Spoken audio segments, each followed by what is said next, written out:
বন্ধুরা, মুড়ি খুবই সহজলভ্য এবং খুব পরিচিত একটি খাবার আমাদের সকলের কাছেই। মুড়ি আমরা সকলেই খাই, কিন্তু এর উপকারিতা সম্পর্কে আমরা অনেকটাই অবগত নই। আজকে আমরা মুড়ির উপকারিতা সম্পর্কে জানব।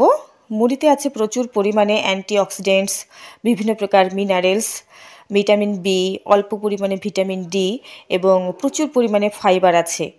নিয়মিত মুড়ি খেলে কোষ্ঠকাঠিন্য দূর হবে। এটি গ্যাস, অম্বল, বুক জ্বালা কম করতে সহায়তা করে। এক্ষেত্রে মুড়ি ভিজিয়ে খেলে সবচেয়ে বেশি উপকৃত হব।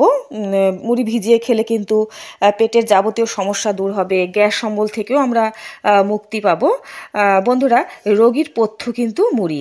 যাদের প্রচণ্ড পরিমাণে জ্বর হয় বা অসুস্থ রোগী বিভিন্ন কারণে অসুস্থ আছেন, তারা ভাতের বদলে যদি মুড়ি ভাতের মতো রান্না করে খেতে পারেন অথবা জলে ভিজিয়ে খেতে পারেন, তাহলে কিন্তু খুবই উপকৃত হবেন।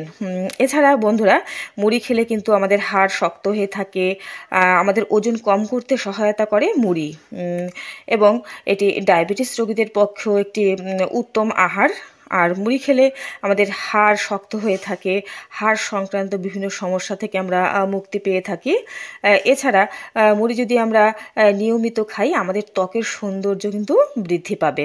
ত্বক ভালো রাখতে চাইলে তাহলে কিন্তু মুড়ি অবশ্যই খেতে হবে। মুড়ি খেলে সূর্যের রশ্মিতে যে ত্বক বুড়িয়ে যায়, ত্বকের ক্ষতি হয়, সেটা কিন্তু রোধ করা যাবে অনেকটাই।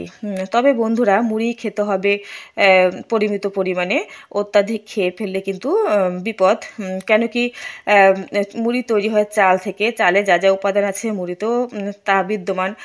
তাই মুড়ি সবসময় স্বল্প পরিমাণে খাবেন, অত্যাধিক পরিমাণে কখনোই খাবেন না। বন্ধুরা, যদি এই ভিডিওটা থেকে সামান্যতম উপকৃত হয়ে থাকেন, তাহলে অবশ্যই চ্যানেলটিকে সাবস্ক্রাইব করে রাখবেন নিয়মিত গুরুত্বপূর্ণ আপডেটগুলো পাওয়ার জন্য। সকলেই ভালো থাকবেন, সুস্থ থাকবেন। নমস্কার।